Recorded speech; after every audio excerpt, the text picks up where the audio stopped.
Salmo 90, versículo 2, dando sequência ao estudo sobre o maravilhoso Deus a quem sirvo.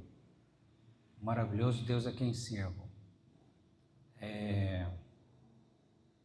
Salmo 90, verso 2, diz assim a palavra do Senhor: Antes que os montes nascessem e se tornassem e se formasse a terra e o mundo, de eternidade a eternidade tu és Deus. De eternidade a eternidade tu és Deus. É impossível medir a eternidade, né? Porque a eternidade não tem fim.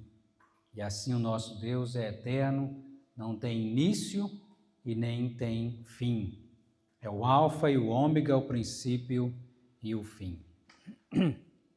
O nosso Deus é eterno, não está limitado ao tempo, não está limitado ao espaço, não depende de nada e todos dependem dele. Vamos orar? Amado Deus, querido Pai, te agradecemos, te louvamos, meu Deus, pela tua palavra. Que o Senhor, ó Pai, abençoa a todos nós nesse estudo e também a todos quantos vão ouvir a mensagem do Senhor, que sejam edificados, santificados, abençoados pelo Senhor, ó Pai. É em nome do Senhor Jesus Cristo que nós pedimos e te agradecemos. Amém. Muito bem. Então,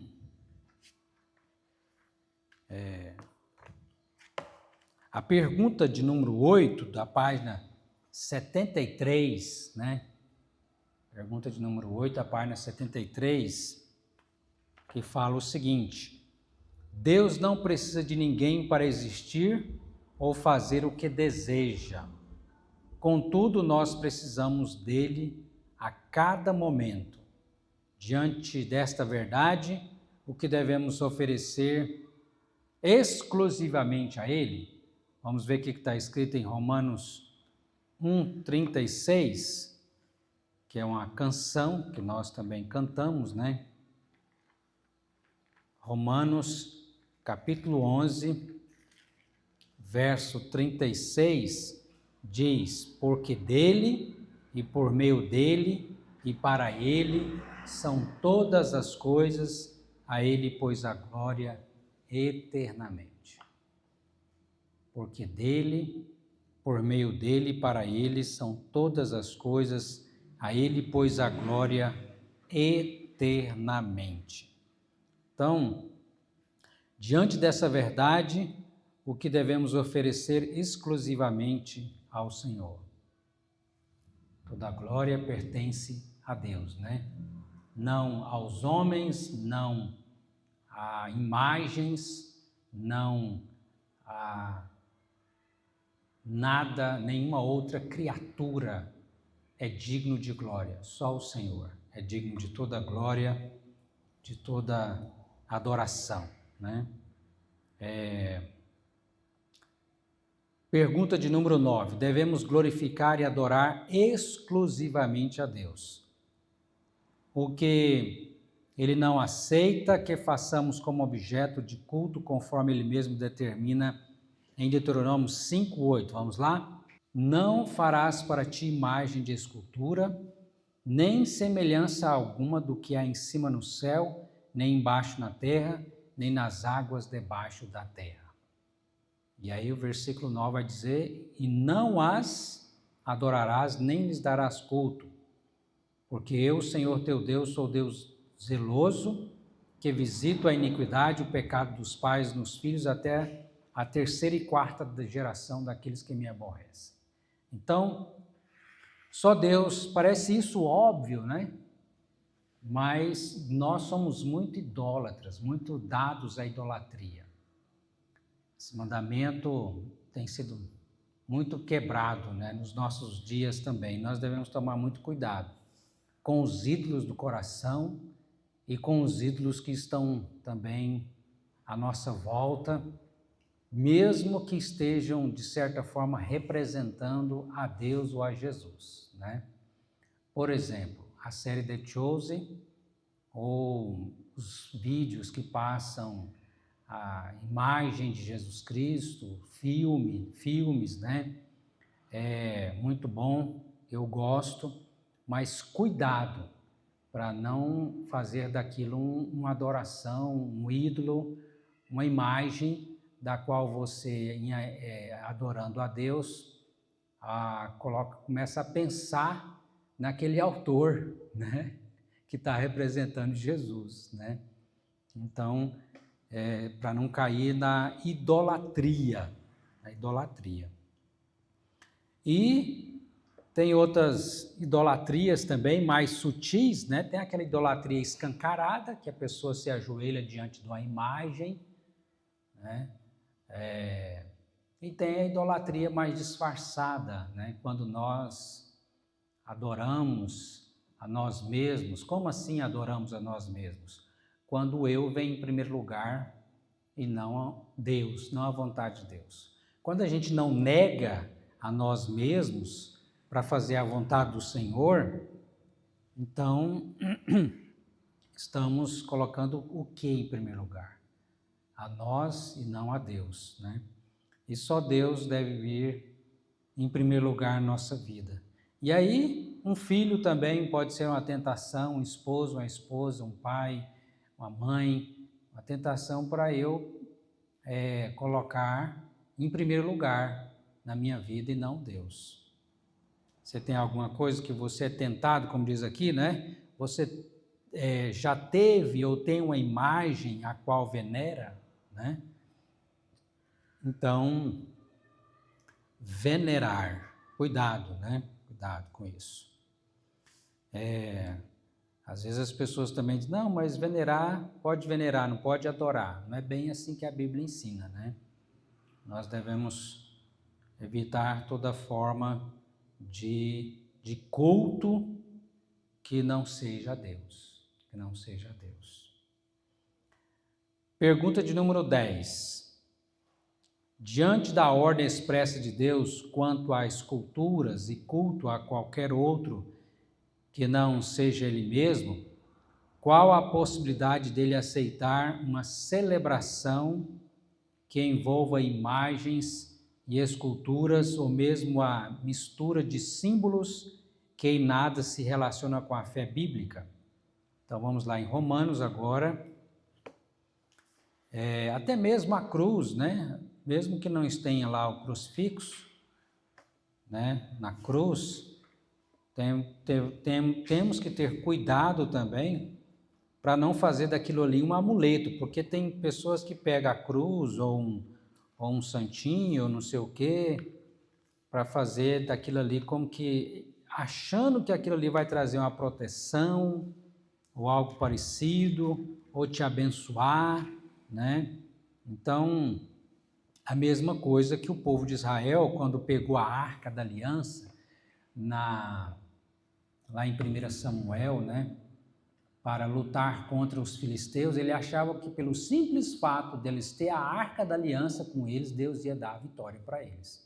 E eles tiveram uma grande derrota, porque Deus não estava se agradando do seu povo pela idolatria que eles estavam vivendo, pela desobediência que eles estavam vivendo, né? Houve uma grande derrota do povo de Israel contra os filisteus, e eles achavam, e os próprios filisteus ficaram com medo, né? Quando a Arca da Aliança tinha ido para o arraial, nessa luta de Israel contra os filisteus, achando que o simples fato de ter ali a Arca garantiria para eles a vitória. Então, a mesma coisa você ter ali um amuleto, qualquer coisa, no braço, na mão, no pescoço, e achar que aquilo ali vai te proteger, mas você não necessita de obedecer a Deus, de ser fiel. Não, Deus não tem compromisso com amuleto nenhum, nem mesmo com a Bíblia aberta lá na sua casa no Salmo 91. Né? Deus tem compromisso em que você seja obediente, seja fiel a Ele. Né?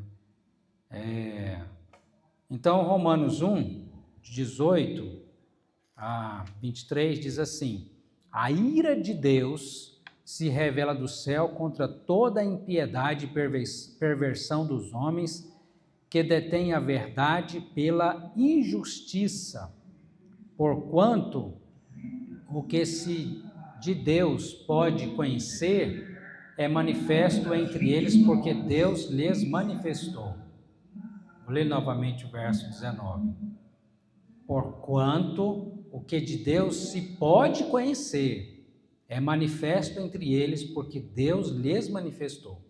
Porque os atributos invisíveis de Deus, assim o seu eterno poder, como também a sua própria divindade, claramente se reconhecem desde o princípio do mundo, sendo percebidos por meio das coisas que foram criadas. Tais homens são, por isso, indesculpáveis. Portanto, tendo conhecimento de Deus, não glorificaram como Deus, nem lhe deram graças, antes se tornaram nulos em seus próprios raciocínios, obscurecendo-lhes o coração insensato. Inculcando-se por sábio, tornaram-se loucos e mudaram a glória do Deus incorruptível em semelhança da imagem de homem corruptível, bem como de aves, quadrúpedes e répteis. Olha o que é a loucura do ser humano pecador, né? Deixou de adorar ao Criador para adorar a criatura.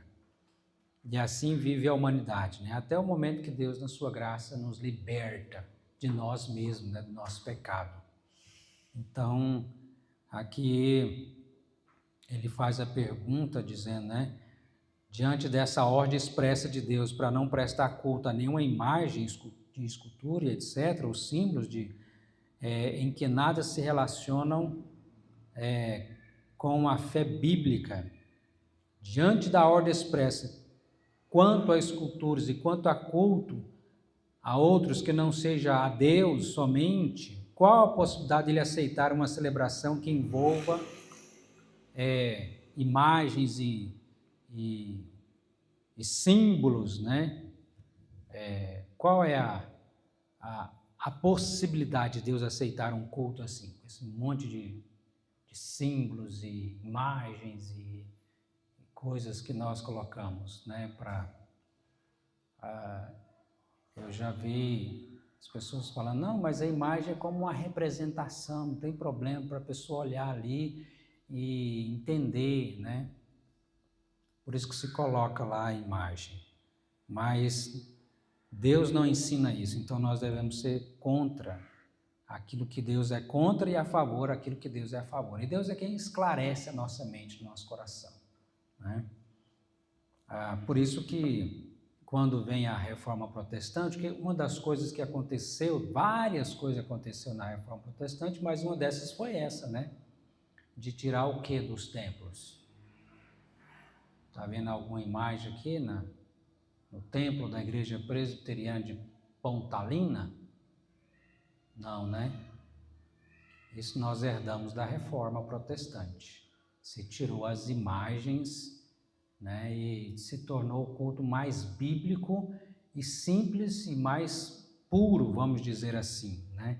Tirando todas essas coisas que, ao invés de aproximar as pessoas de Deus, fazem afastar as pessoas de Deus, porque aí as pessoas colocam a sua veneração, o seu culto naquelas coisas, né? Naqueles símbolos, seja no crucifixo, seja em amuletos, que se vai se tornando em amuletos, seja numa imagem. Então, ao invés de colocar a sua confiança em Deus, né? E Deus aqui fala, né? Olha que palavra forte. A ira de Deus se revela do céu contra toda a impiedade e perversão dos homens que detêm a verdade pela injustiça, ao invés de seguir a verdade, continuaram na injustiça, não fazendo aquilo que Deus diz, isso é injustiça, e portanto se desviaram, né, da vontade de Deus, porque Deus, os atributos, as qualidades invisíveis de Deus, seu eterno poder como a sua própria divindade, claramente se reconhece desde o princípio do mundo. Então Deus se revela na sua criação, mas não é para nós adorarmos a criação, né? Mas os atributos, as qualidades. Quando você olha para toda a criação de Deus, o que você vê? Deus é sábio, não é? Para criar tudo o que criou, isso está mostrando a sabedoria de Deus. Deus é bom, não é? Porque Deus dá o sol, dá a chuva, dá o alimento para nós. Então você vê aí a bondade de Deus. E Deus também é reto juiz e manifesta a sua ira também contra o pecador, né? Que nós vemos também isso, os atributos de Deus se revelando também na sua criação. Amém? Pergunta de número 11. Em Judas, verso 25, a Escritura nos diz que a majestade, império e soberania pertencem a Deus. Ele é cheio de glória, o governo de tudo pertence a Ele e Ele age soberanamente. Uma vez que Deus é soberano, alguém pode impedir de agir conforme a sua própria vontade? Agindo eu, diz a palavra de Deus, né? Agindo eu, quem impedirá? Tem alguém que pode impedir o agir de Deus? Às vezes a gente pode até querer espernear e não vou fazer, eu que mando, eu que vou fazer a minha vontade. Não é o Senhor que manda, não. O Senhor está mandando eu ir para lá, mas não vou. Eu vou para outro lugar. Quem fez isso? Lembra do profeta? Né? Jonas, quando Deus falou para ele, Jonas, você vai para Nínive. Não vou? Eu vou para outro lugar, não vou não. E aí ele achou que ia fazer a vontade dele. E o que aconteceu? Ele foi ou não foi para Nínive? Foi. Ah, você acha que você que manda? Então eu vou te dar uma lição aqui, por causa de quem que manda. Não, Senhor, mas onde é que fica o meu livre-arbítrio? Eu tenho que decidir, ué. Eu tenho direito de escolher. Tá bom.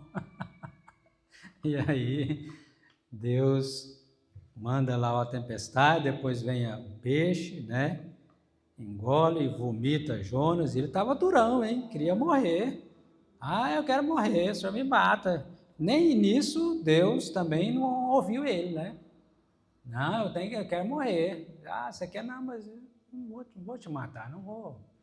Chegou a sua cena, não chegou ainda, né? Vai ter que esperar, você vai cumprir a minha vontade, né? E assim Jonas teve que cumprir a vontade de Deus, né? Porque Deus é que manda, né? Deus é soberano. Então, a Ele pertence a majestade, o império, a soberania, pertence a Deus, por isso toda a glória, governo, está nas suas mãos, né? A Ele toda a glória. Ninguém pode impedir a sua vontade. Amém? Graças a Deus, né? Quando a gente olha para o caráter de Deus, vendo que Ele é bom e misericordioso, louvado seja Deus, porque Ele é soberano e santo.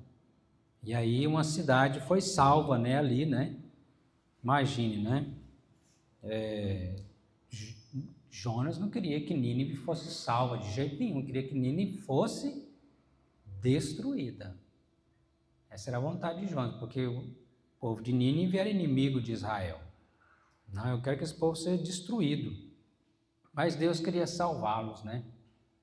Levou Jonas para pregar ali, eles se arrependeram e Deus os salvou. Louvado seja Deus.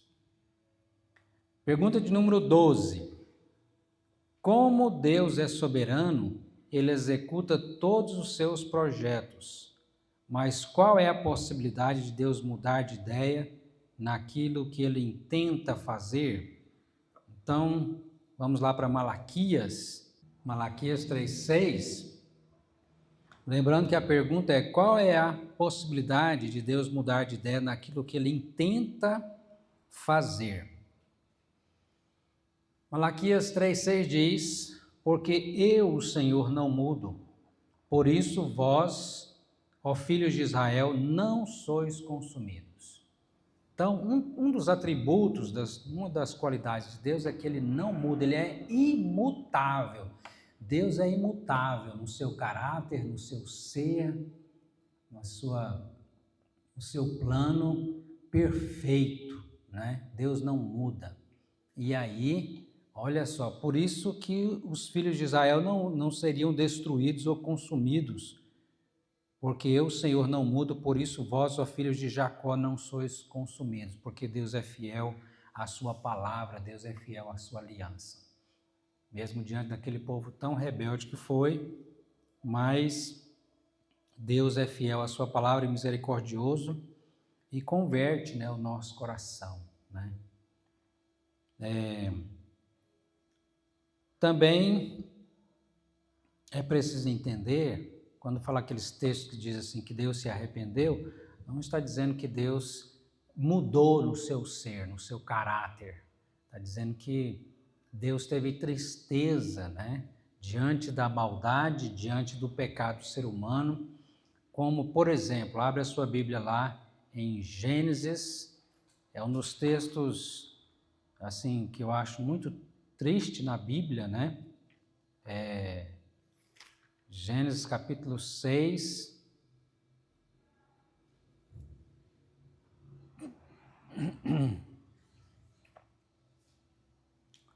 Quando fala que Deus se arrependeu de ter criado os seres humanos, né? Não está dizendo que Deus mudou o seu caráter, o seu ser, mas aqui está essa linguagem humana, né, da pessoa de Deus.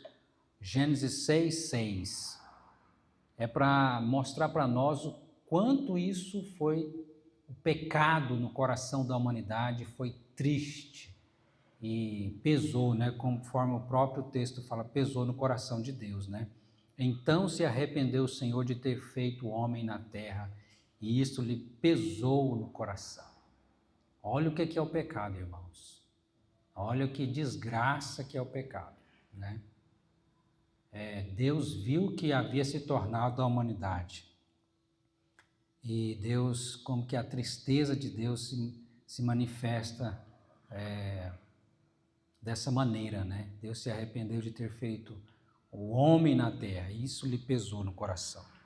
Mas não quer dizer que Deus mudou o seu caráter, o seu ser, o seu plano, né? Porque já em Gênesis 3 também, quando Adão e Eva caem no pecado, Deus já promete o Salvador. Gênesis 3:15, né? É o primeiro anúncio do Evangelho. Vamos ver lá? Gênesis 3:15. Onde é que começa o anúncio do Evangelho na Bíblia? Gênesis 3:15. É chamado de proto-evangelho, né? Início aí do Evangelho. Porém, inimizade entre ti e a mulher, entre a tua descendência e o seu descendente, este te ferirá a cabeça e tu lhe ferirás o calcanhar. Está falando de quem? De Jesus. Aquele que iria esmagar a cabeça de Satanás. Na cruz, Jesus fez isso, né? Esmagou a cabeça do diabo, derrotando a morte, derrotando a Satanás, pagando o preço dos nossos pecados na cruz. Então, aqui o Senhor já traz a solução do pecado, para o pecado da humanidade. Mas isso, Deus também, como a gente vai ver mais na frente, na Bíblia, diz a palavra do Senhor que o Senhor providenciou isso quando? Quando que Deus providenciou isso? Quando o homem caiu e aí, nossa, agora tem que... Plano B agora. Não, Deus não tem um plano B. Isso já na eternidade, Deus já tinha um propósito. Fala do Cordeiro de Deus que foi morto antes da fundação do mundo. Já o plano de Deus para salvar o homem, né? Antes mesmo de ter pecado.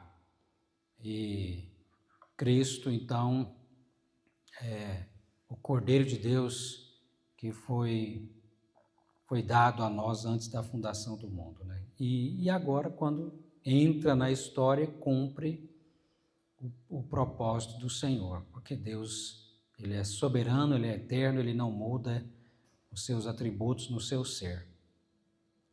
Então, Deus não muda, Ele é imutável. Pergunta de número 13, ou exclamação, né? Aleluia! O nosso Deus é soberano e imutável, e isso nos dá a certeza de que tudo que Ele nos prometeu, Ele fará. Agora leia o Salmo 139 e faça uma oração glorificando a Deus por tudo aquilo que Ele é, e em especial por saber de todas as coisas e estar em todos os lugares. Então, bora lá para o Salmo 139. Aí você vai escrever uma oração baseada nesse salmo, né? Expressando aí o seu louvor ao Senhor, baseado no Salmo 139, que diz assim, ao mestre de canto, Salmo de Davi: Senhor, tu me sondas e me conheces. Sabes quando me assento e quando me levanto, e de longe penetra os meus pensamentos. Esquadrinhas o meu andar e o meu deitar, e conheces todos os meus caminhos. Ainda a palavra não me chegou à língua, e tu, Senhor, a conheces toda. Tu me cercas por trás e por diante, sobre mim pões a mão. Tal conhecimento é maravilhoso demais para mim, é sobremodo elevado, não o posso atingir. Para onde me ausentarei do teu espírito? Para onde fugirei da tua face? Se subo aos céus, lá estás. Se faço a minha cama no mais profundo abismo, lá estás também. Se tomo as asas da alvorada e me detenho nos confins dos mares, ainda lá me haverá de guiar a tua mão e a tua destra me susterá. Se eu digo, as trevas com efeito me encobrirão e a luz ao redor de mim se fará noite, até as próprias trevas não te serão ocultas. As trevas e a luz são a mesma coisa, pois tu me formaste o meu interior, tu me tecestes no seio de minha mãe. Graças te dou, visto que por modo assombrosamente maravilhoso me formaste. As tuas obras são admiráveis, e a minha alma o sabe muito bem. Os meus ossos não te foram encobertos, quando no oculto fui formado e entretecido como nas profundezas da terra. Os teus olhos me viram a substância ainda informe, e no teu livro foram escritos todos os meus dias, cada um deles escritos e determinado, quando nenhum deles havia ainda. Que preciosos para mim, ó Deus, são os teus pensamentos, e como é grande a soma deles. Se os contasse, excede os grãos de areia. Contaria, sem jamais chegar ao fim. Tomara, ó Deus, desses cabo do perverso. Apartai-vos de mim, homens de sangue. Eles se rebelam insidiosamente contra ti, e como teus inimigos falam malícia. Não aborreço eu, Senhor, os que te aborrecem, e não abomino os que contra ti se levantam? Aborreço-os com ódio consumado. Para mim são inimigos de fato. Sonda-me, ó Deus, e conhece o meu coração. Prova-me e conhece os meus pensamentos. Vê se há em mim algum caminho mau e guia-me pelo caminho eterno. Amém. Que salmo, né? Mostrando a grandeza do nosso Deus, a sua onisciência, que está em todos os lugares ao mesmo tempo, a sua onipotência, todo-poderoso, a sua presença em todos os lugares, ao mesmo tempo, a sua onisciência, que sabe tudo, né? Onisciência quer dizer que ele sabe tudo, nada está escondido de Deus, nada, absolutamente nada. Onipresença, fala da presença dele em todos os lugares ao mesmo tempo. E então, assim é o nosso Deus. E felizes daqueles que correm para Deus. Porque a única maneira de ser livre da ira de Deus, da qual nós pecadores merecemos, é correndo para Deus. Quando nós corremos para Deus, nós estamos salvos. Quando a gente corre de Deus, aí nós estamos perdidos. Porque é impossível fugir de Deus, né? E aí o salmista Davi, ele termina o salmo dizendo: sonda-me, ó Deus, e conhece o meu coração. Prova e conhece os meus pensamentos. Ele quer viver de acordo com sintonia com a vontade do Senhor. Vale a pena nós orarmos esse salmo e esses versículos 23 e 24, né? Sonda-me, ó Deus, conhece meu coração, prova e conhece os meus pensamentos, vê se há em mim algum caminho mau, algum pensamento, alguma ideia, algum sonho que não está de acordo com a tua vontade. E me guia pelo caminho eterno, me guia na tua vontade, que é boa, que é perfeita e que é agradável. Amém? O seu Deus é esse Deus? Aqui nós estudamos um pouquinho falando da pessoa do nosso Deus, desse maravilhoso Deus, né? Que se revela a nós. Nós só conhecemos a Deus porque Ele se revelou a nós. Porque se Ele não se revelasse, nós jamais conheceríamos a Deus. Então, Deus não é uma coisinha que você coloca no laboratório, eu vou examinar agora aqui, agora sei de tudo sobre Deus. Não. Nós vamos passar a eternidade conhecendo a Deus. E nunca vai chegar ao fim, porque Deus é infinito. Amém? E aí, para não esquecer, resumindo aqui, para a gente terminar, depois nós continuamos falando sobre os nomes de Deus, quinta-feira que vem, se Deus quiser. Não esqueça, letra A, tudo que se pode aprender sobre Deus foi revelado por Ele mesmo. Então, aonde nós temos a revelação que fala da pessoa de Deus? Na Bíblia. Muito bem. Ela é a nossa única regra de fé e prática. Letra B. Por ser Deus tão magnífico, ninguém conseguirá compreendê-lo totalmente, mas aquilo que necessitamos conhecer, Ele nos revelou. Cuidado com revelações que estão fora da palavra de Deus, né? Ou com sonhos, né? Você fica inculcado quando você tem algum sonho, né?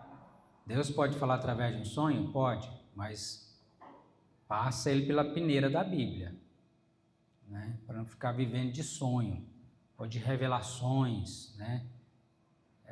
Tem igreja que infelizmente deixou a Bíblia e está vivendo de revelações. E nós temos que viver da revelação segura, infalível, que é a Bíblia Sagrada. Essa sim, é a palavra de Deus. Letra C. Só existe um Deus verdadeiro e por isso é o único que deve ser adorado. Amém? Não tem outro Deus. Só o Senhor é Deus. E letra D. Este Deus eterno, invisível, soberano e grande não aceita adoração mediante imagens e esculturas. Deus não aceita, porque Ele é eterno, invisível, soberano, infinito, grande. Letra E. Deus não depende de nada e de ninguém, mas todas as coisas e tudo depende dEle. Né? Tudo depende dEle e Ele não depende de nada nem de ninguém. Letra F. O Senhor está em todos os lugares e conhece todas as coisas, e por ser Deus, nada pode impedir os seus decretos, e Ele nunca mudará. Então, os seus decretos são perfeitos, os seus planos, os seus seres, os seus atributos. Deus é perfeito e por isso Ele é imutável, Ele não muda. E nada pode impedir a vontade do Senhor. Agindo eu, quem impedirá? E letra G, portanto, o Eterno é o único digno de toda honra e de toda a glória. Amém. Graças a Deus. Oremos então com gratidão, que você possa dizer: Senhor, eu quero te conhecer mais na tua palavra, ser fascinado por ti, pela palavra do Senhor. Deus amado, Deus querido, nós te louvamos, te agradecemos por o Senhor se revelar a nós, para que nós pudéssemos te conhecer. Dai-nos a graça de te conhecer cada vez mais, de te buscar, ó Deus, na palavra, na oração, conhecendo ao Senhor, ó Deus, e prosseguindo em te conhecer. E assim também, ó Deus, testemunhando, compartilhando desse Deus maravilhoso que o Senhor é, para que mais pessoas te conheçam também, conheçam a Jesus Cristo como Senhor e Salvador. Ó Deus, abre o nosso coração e entendimento, e que cada dia sejamos fascinados por Ti, pela palavra do Senhor. Nós te pedimos agradecidos, ó Pai, em nome do Senhor Jesus. Amém.